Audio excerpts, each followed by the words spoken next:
24/7. Check us out on YouTube, Facebook, and X. And for the premier sports talk experience, tap into our Roku channel.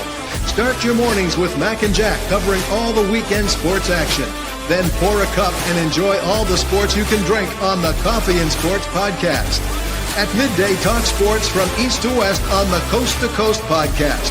Followed at night by some hot girl talk with Prim and Proper Sports featuring Sonia Pearson.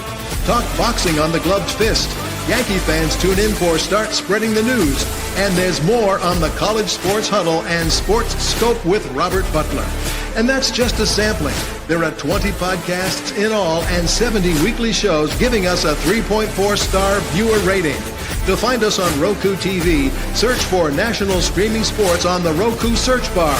Click on the logo and you're in. For laptops, mobile phones, and tablets, download the Roku app. National Streaming Sports, live and on demand, sports talk for America.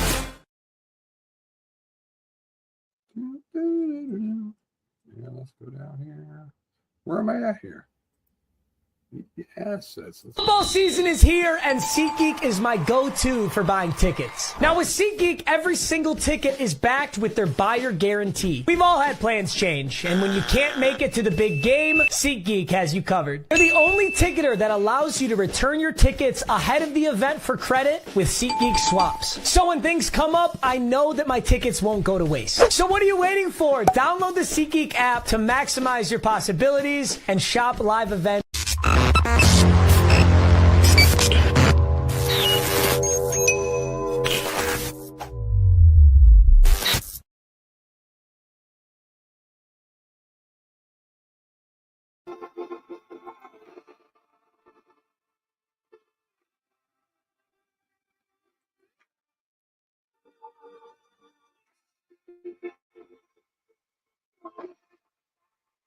Well, good afternoon, and I'm really happy that I've been doing a interview of all the hosts of our podcast, the National Streaming Sports, and I got one of my favorite podcasters coming up here, one of my favorite shows.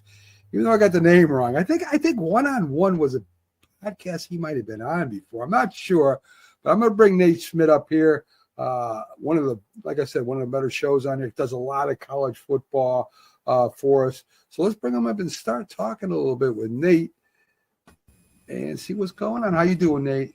Hey, I'm doing pretty good, Mac. It's good to see you back in action and looking good, man. Thanks for having me so much.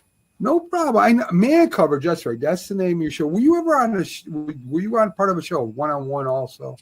I think so. We do. I was on the Safety and the Sports Writer, and then the right. Connecticut Sports Show with Steve and Joe and those guys, and then about a year and a half, 2 years ago, we switched over to what's called Man Coverage, which I started with former linebacker Rico McCoy, and then Rico got a coaching job out in Kansas, working for a JUCO. So we got a new host in James Bonneville, and we have a part-time host with Steve Bellisari, who's the former Ohio State quarterback. He's on our show quite a bit, and then we have a plethora of guests that come in from all over college football. That's true. So what I like to do, Nate, I mean, you didn't start out being an Ohio State Buckeye fan, after you came out of the womb there. I mean, there had to be influences on your life, and I want to know, who was the biggest influence getting you involved in sports, not just football, but any other sports that you played growing up? Yeah, I mean, certainly, my dad got me involved in sports. He was a big baseball guy. So he got me playing baseball when I was younger, and he's a big Yankees fan. So he got me involved, watching the Yankees, and he went to Duke law school. So he's a big Duke basketball fan. Of course, I cheered for UNLV back then to try and piss him off. But he kind of got me going. But it was my grandmother and my grandfather were probably the biggest influences on me, because I was real tight and still am real tight with my grandparents. My grandmother's passed away, but my grandfather is 97 years old, and he's been a Buckeye fan since 1928. And even when my family moved from Ohio to Tennessee, my grandmother used to cut the articles out of the paper every weekend, and she would mail them to me with a little note about how she thought the Buckeyes game went. And I kept them my entire life. And actually, my wife made a notebook with all the notes and all the articles my grandmother sent me. And, even though I didn't live, I moved away from Ohio, I was able to, continue to follow the Buckeyes and be a big fan of them. And then I ended up going back up to Ohio and playing football up there and living up there for 20 more years. So, that's where the diehard Buckeye comes from. But I definitely, my family got me into sports, and I was a nut when I was a little kid, man. I watched every game, and when I got Sports Illustrated, and I cut out pictures of my favorite players and made a big bulletin board with all of my, my Nate Schmidt All-American team, and it just took off from there. That's awesome, and maybe that led to your business too. We'll talk a little bit about that as we go through here too. So you played. Did you play Did you play all sports when you were in high school, Nate, or was it primarily football? Yeah, I mean, when I was a freshman, I played pretty much everything. I played baseball, I played basketball, and played football. And then, I kind of quickly realized that, my best sport was football. And that was the one that I had the most passion for. So, around, in between the summer, between my freshman and sophomore year, I kind of quit the other sports, and I focused on football only and started training, with a personal trainer and, working out with the team full time. And I ran track some just to stay in shape and to try and get faster. But that's, I primarily, focused on football after that, because that was the sport that I really enjoyed. And probably that was the sport I was, best at.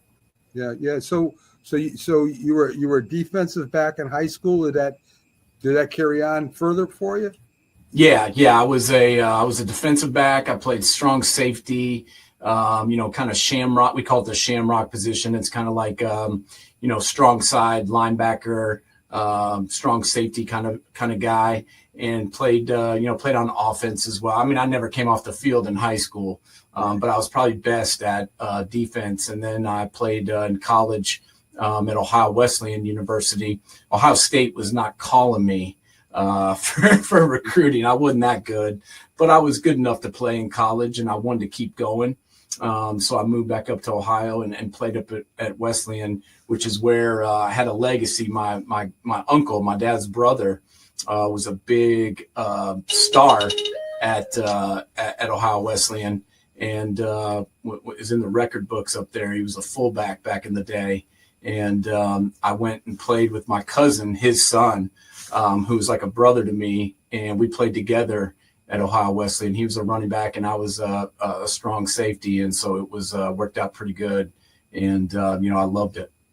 Very cool. That's what a position I played in high school too. I played quarterback and safety, so I got hit being quarterback, and I was able to hit people playing safety, so it worked out pretty well. You know what I mean? Yeah, best of both worlds, right there. Yeah, right. So so that was pretty cool. Baseball I played a little bit. Basketball, rec league mainly. I mean, nothing huge, and of course hockey. I wasn't a big hockey guy. I wasn't coordinated enough to skate on skates, and that's those guys are tremendous athletes. So anyway. Yeah, no, I couldn't do that, but I did play basketball, and I was pretty good when I was younger. But really, the only thing I was good at was shooting. And once I started lifting weights, I couldn't shoot anymore. And I was like, man, this is worthless, because I can't dribble. I've never really passed before. I can't play defense, and now I can't shoot. I'm like, I'm done. Yeah. So that was it for me. I hear you. So let's talk a little bit about Ohio State and Ohio itself. Ohio State has a rich history of college football, going back to Woody Hayes up to today. I hear a lot of about your head coach, Ryan Day. A lot of people were upset because he lost to Michigan. That he was having problems beating some of the teams in your conference, the bigger teams anyway. And I look back and listen, this guy has I think it's a 70% winning percentage over the last few years, one of the best in the country, and he gets a national championship this year. What are your thoughts on the head coach? Ryan Day is gets a bad rap, man. I mean, the Buckeyes are like the Yankees. They're like the Duke Blue Devils. You either love them or you hate them. And most of the people in Ohio love them, or people that graduated from there or who are from there and have moved away love them, and everybody else hates them. And that's just how it is. But Coach Day, if I've never heard anyone who's met Coach Day that didn't like him. This guy is a good man. He actually cares. He's a family guy. He cares about his players. He's a really good offensive mind and a football mind. And he's 70-10 as a head football coach at a major Power 5 school. I can't remember, as I said, I've been following college football as long as I can remember, at least for 40 years. And I don't remember anyone else starting off their career 70-10 and winning, over 80% of their games like he has. Now, the big championship had eluded him up until Monday, but, he was real close. If you think about back to 2020, he played in the national championship against Alabama. Unfortunately, we had about 6 guys that were out of that game due to COVID, and Trey Sermon, who had ran for 500 yards the previous 2 games, separated his shoulder on the first play of the game, and things kind of went downhill from there. But they were pretty close. And then you think about 2021, they played Georgia in the semifinal, and were up over 20 points in the fourth quarter. And then Marvin Harrison got knocked out, and, they were already missing Jackson Smith and Jigba, who opted out. And Emeka Abuka was hurt, and Travion Henderson was hurt. Mayan Williams was hurt. So, by the fourth quarter, we didn't have much left on offense. And somehow Ryan Day figured out a way to get him down close enough to kick the field goal. And unfortunately, the kid shanked it, and they lost by 1 point. But I strongly believe if he had hit that field goal, they would have beat TCU, and he would have won his first title back then. But, for whatever reason, he hadn't been able to close the door on a national championship. And that's what these people want. And I hate quoting Dabo Swinney, but he's right. The expectation has now outweighed the appreciation for a lot of these teams. And these fans, they expect the Clemson fans, the Ohio State fans, the Georgia fans, the Bama fans, they expect their team to win every game every year. And they don't appreciate, what the team actually does. And it's sad, but it's true. And that's the world we live in. And Ryan Day understands that. But I that's what made me the most happy about winning this game on Monday was that they won it for him. And that, maybe people will shut up, because let's be honest, man, 4 weeks ago, there was a lot of our contingent, most of the idiot fans, but, some of the other ones too, that wanted to get rid of this guy. And people that know football, that played football, understand that, he's a good football coach, and he didn't deserve to be fired. And he certainly proved it on Monday. Even the former athletic director, Gene Smith, said this is a great program. And not only is it a great program, but they don't have to worry about, the kids getting in trouble, police coming. It's sort of like, they did with one of your prior coaches who ended up going up in the pros and not making it. So, I mean, to be a coach is more than just, the X's and O's, and more than just a football team. You got kids that you're responsible for. And I hate those coaches that act like, well, it's not, I don't know, it's not my responsibility, blah, blah. It is your responsibility. And it sounds like Ryan Day takes that responsibility seriously. Oh, yeah. And, I always hear the old homage, I can't watch these kids 24 hours a day. Well, you know what? You're responsible for them 24 hours a day. And what they do reflects your program, and it reflects on you if you're the head coach. And Ryan Day understands that. And he's got an open office where these kids can come and talk to him. And I don't know if you heard the story, but there was an offensive lineman who played for the Buckeyes a couple of years ago. And, things happen in life, and he was really struggling. And, he went and talked to Ryan Day and said, I'm having serious problems. And they were mental issues. And this kid was thinking about harming himself. And Ryan Day sat down with him and was like, listen, I've never told anybody this, but when I was about 9 years old, I went to my dad's store and I found him, dead in the stockroom, and he had killed himself. Wow. And, he said that shaped my childhood, and I've never really spoken about it, but he goes, maybe I should, because maybe that'll help people. And he immediately put this kid on, took him off the football team, but kept his scholarship, and then did everything he could to help this young man, and then started his own foundation right after that to help with the mental health of young adults, and has dumped millions of dollars and tons of his time into this. And so it's about more than football with this guy. Is Urban Meyer the second best coach in the modern era? Yeah, he is. Is Urban Meyer the greatest guy in the world? I don't know about that. There's some people that might question that.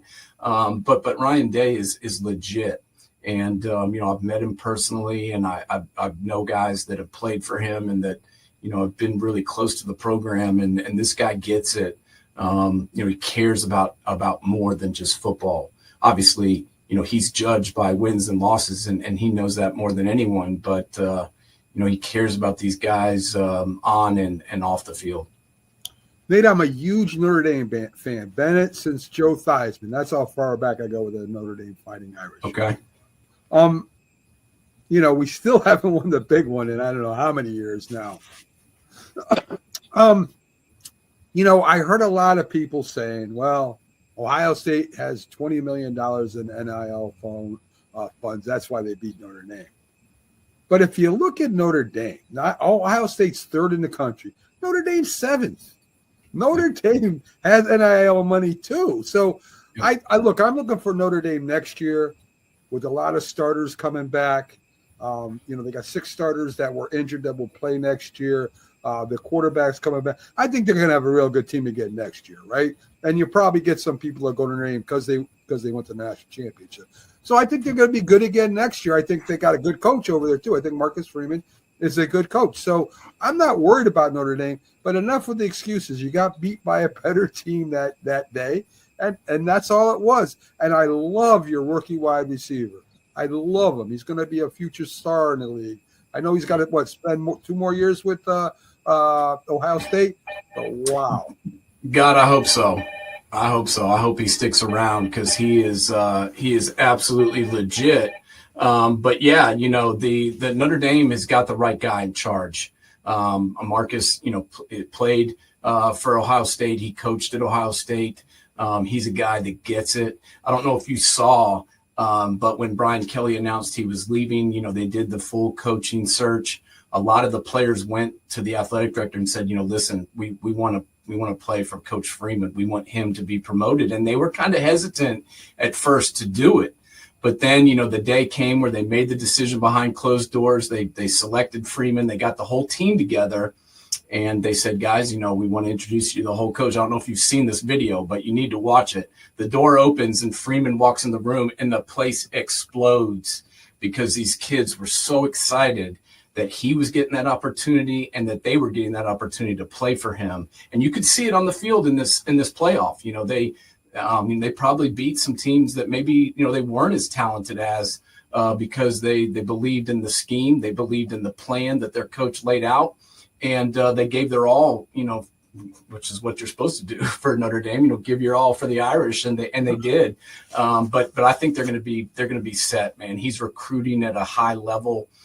They're figuring this portal thing out. You can go get guys in the portal who are good athletes and that have done a good job, but do they fit your program? And that's what really matters. I mean, you look at Ohio State's success this year. Well, they went out, they only really added 3 guys. They added, Caleb Downs at safety. They added McLaughlin at center, and then they added Quinshawn Junkins, the other running back. And that's all they, it's about quality, not quantity. And these guys all fit, the Ohio State philosophy, to a T. And that's what Marcus is going to do. He's going to go out and get guys that want to play at Notre Dame, not just to come. I mean, they're going to pay them. Don't get me wrong. Notre Dame's going to pay them just like these other schools are paying guys. Everybody's paying everybody now.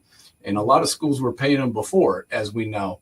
But now, it's all come to light, and everybody's getting paid, and these guys are going to get paid. But Marcus is going to sift them out, and he's going to bring in the right people that want to be at Notre Dame and that fit what he wants to do. And they didn't have as much talent, but hell, man, a couple of balls bounce the other way. That field goal goes in, for one thing.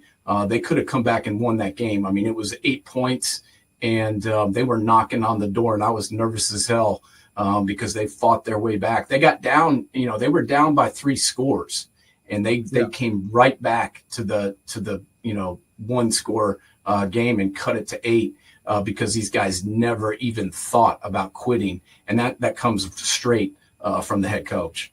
Sure does. You mentioned you like the Jets as an NFL team. Of course, they've had, last year was kind of crazy. They went out, they get the quarterback, they get all the guys around him that he kind of wanted, and they win 4 games. So I think it's not a question of talent, Nate. I think they got plenty of talent on that team. I don't think there's any team in the league that wouldn't want their 2 receivers, their 2 running backs, their defense. I think Aaron Rodgers is maybe average now, but he's still decent. I think it's a chemistry problem. They go out to get Aaron Glenn, former player, has coached a few other places, now comes in there. What do you think? Do you think maybe they finally got it right, that they got a guy in there that played on the field, has experience, and maybe, he's a no-nonsense guy, it seems like. Is this what the Jets need? I love Aaron Glenn. I remember when the Jets drafted him in the first round, and he lived up to the billing and had a great career and has done a tremendous job as an assistant coach. The only thing I will say to that is you never really know what a guy is going to do as a head coach until he becomes one. Obviously, you want to give these guys a chance that are coordinators and that have showed promise. But you never really know. Some of them come in like Kevin O'Connell and just take over and become excellent head coaches. Other ones struggle. The problem with, New York is everything is amplified. And, you're going to have, 10 times the media that you do everywhere else, especially coming from Detroit. Everything will be amplified 10 times. And, how does Aaron Glenn handle that? I think he'll do a good job. He's played there.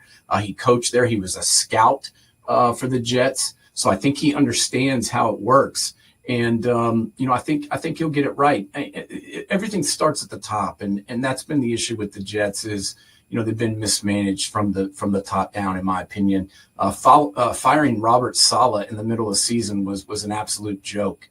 Do I think he was the greatest head coach in the world? No, I don't.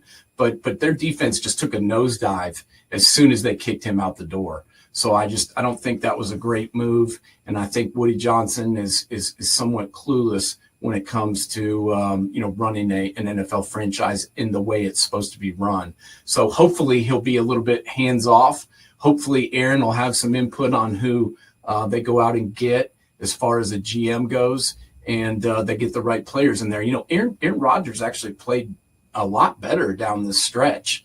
Do they keep him? I don't know. I don't know if he wants to be there. I don't know if they want him there. But I don't think Aaron Rodgers just suddenly forgot how to play football. It was Sam Darnold looked like absolute garbage for the Jets, and he won 14 games this year. So it's all about your environment and the culture that you have. I know that's a word that gets thrown around a lot. But I think it's true. I think, a winning culture can mean a lot of things. And, the Jets just haven't had that since Rex Ryan was there, which is crazy to say. But that was the last time they competed. And since then, it's just kind of been a disaster. So I hope this is the guy. Can I say for 100% certainty that he's going to get it done? No. But I think he's got the right makeup. And if he gets the right coaching staff, and they get the right GM in there, and they get Woody Johnson to get the hell out of the way, I think they got a chance for sure. Yeah, I mean, because, you figure Buffalo's going to be good again next year. The Patriots, I still think, are a couple years away or a few years away. Miami, I can't get a good read on Miami because I'm not sure what that head coach is and what he's not.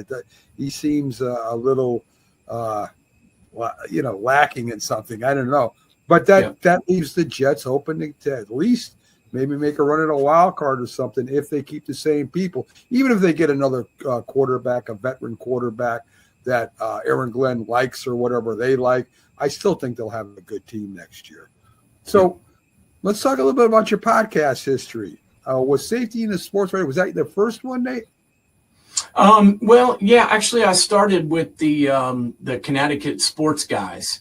That was a show that Steve and Steve D and Joe started out of Connecticut there, and I started just being a guy that they kind of went to for college football stuff. And when they were talking about college football, they'd have me on to kind of help in that arena. And then things just kind of evolved from there. I started coming on more regularly, and then became a full-time guy after they had some issues with one of their hosts. And so I'll let Steve tell you about that one. But it's a good story. But anyway, this guy took off and was asked to leave basically, and they asked me to step in. And I just loved it. I loved talking about the game that I love so much, and all sports in general. And we do that still to this day. But college football has always been the thing that I know the most about, and the thing that I'm the most passionate about. And living here in Knoxville now, I get a good taste of the SEC. But I still have my best friend and my family that lived up in Ohio, so I still go up there a lot for games, and am engulfed in the Big Ten as well. So got a lot of perspective, from each of those two conferences, and that's why we started this Man Coverage show. And man, we've had some unbelievable guests. I feel so fortunate to be able to have talked to a lot of the guys that we've had on the show, great Buckeyes, Tennessee, Notre Dame. We had several guys from Notre Dame on the show as well. And, just had a great list of guests from all over college sports. But probably my favorite show that we ever did was, I was a huge Colorado fan when I was younger, and I loved that national championship team with Darian Hagan. And we had Darian Hagan on the show, and he told us all about how, Sal, the quarterback who was there before him, passed away. He got stomach cancer and died right before the season when Darian was going to be a sophomore. So Darian wasn't even supposed to be playing. And he took over when Sal got sick. And they won the championship for him, and hearing the story about that, the behind the scenes about how they were able to win it for their buddy who was, dying at the time, and play for their coach that they loved, was pretty cool. And I just, have loved getting to meet some of these guys, to talk about the games and do all this. But it was certainly nothing something I set out to really do originally. But I've definitely loved it, throughout the last couple of years here. Yeah, one of the best things about podcasting is the people you meet, right? The people you would never meet if you weren't doing this. And, I'm some NFL players, some boxers, some stuff that I would have never met before if I wasn't doing this. And I noticed that you kind of changed the Safety and the Sports Radio. You were more the analyst. Joe was the host. Yep. Sort of like that's what I was too when I first started. Now I become the host. Which do you enjoy more, and why? I liked being the analyst more, honestly, probably just because it was less work. I just kind of showed up and gave my opinions and did my thing.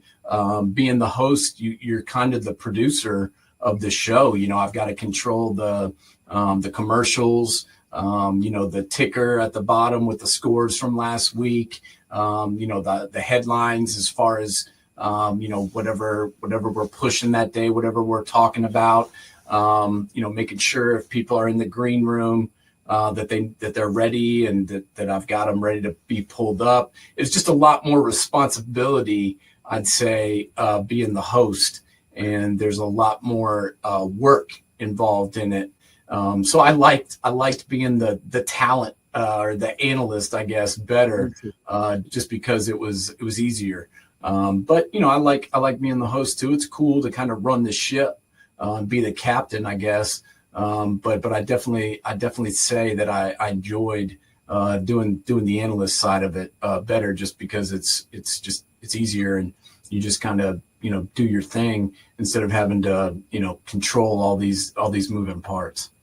I mean, being an analyst, right? I mean, the only thing bad about that is that the host may talk about something that you really means nothing at all. It's not nothing you even want to talk about. When you're the host and you talk about people being ready in the green room, you also have to have a plan if they don't make it in, which happens sometimes, right? Oh, yeah. So you got to have a plan B too, and something that people want to watch at the same time. So it is a little more challenging being a host. I agree with you there.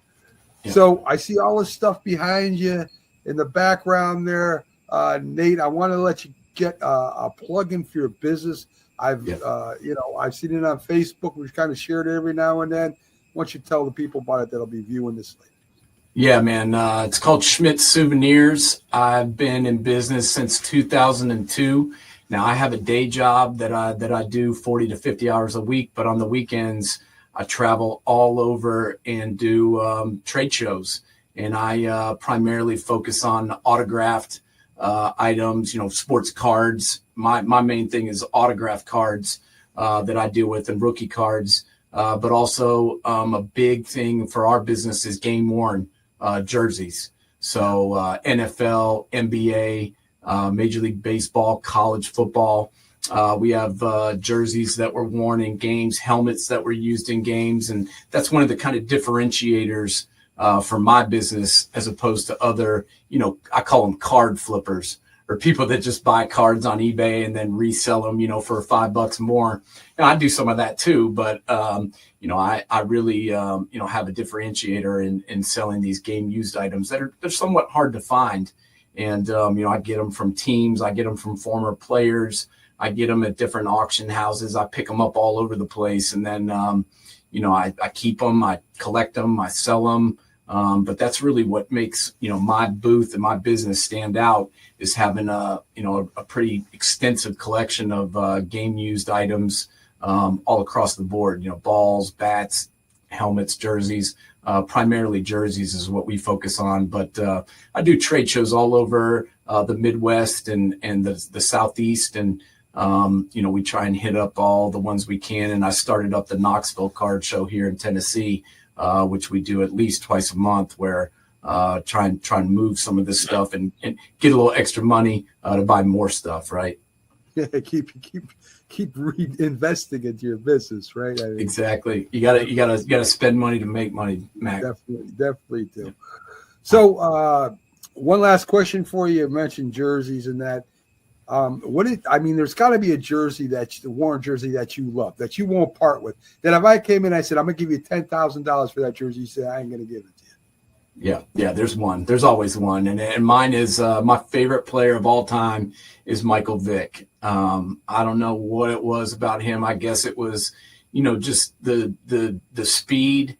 The first guy I ever saw that had that arm and the speed. Who could zip it 50 yards downfield on the rope, on a rope, and could just dazzle people with his legs, and that was Michael Vick. And I never saw anybody like that guy until he came about, and he was my favorite player for sure, and still is, of all time. Derrick Henry's a close second, but Mike Vick is my favorite. I've got Michael Vick's game worn jersey from his rookie year with the Falcons, and I wouldn't sell that thing for $1 million, man. It was hard. It took me years to get it, and that's my showcase piece. That's the one that I love, and it actually fits me, so I wear it too. And then people are like, "Oh, that's a sweet. Where'd you get that?" I'm like, "Oh, here's my card. You can't have this one, but you can have one like it." And Right. so that's the one that I wouldn't part with, because I love Mike Vick, and I not only do I love him as a player, but I like him as a person, man. That guy obviously, you know, had some ups and downs, but he did his time, man, and he came back, and you know, has been a really good person since, you know, he had his you know, his issues. And I think, you know, was he 100% culpable for everything that happened? Definitely not, but he took you know, he took the punishment and went and served over 2 years in Leavenworth, which a lot of people probably wouldn't survive. And then he came out, you know, on top after that, and ended up, you know, going to Philadelphia and playing some pretty damn good football up there as well. And so I got a lot of respect for him, you know, both as an athlete, you know, and a man. All right. So this is Nate Smith, the host of Man Coverage, on every Sunday for us at 3 p.m. Eastern. Be sure to check it out. It's one of the better podcasts we have on the network. Nate, I want to thank you for coming in, giving us some of your time. And I will see you soon. This will be on YouTube later. And, of course, it will be on Roku, the Roku VODs, the videos on demand, where this interview will be. So, Nate, you have a great day. Thank you for stopping in. And I want to say go Ohio State, but I can't. Nate, I don't know. I got to say go Irish. I got to do it, but that's all right. I understand, that's okay. man. But Ohio I understand. State,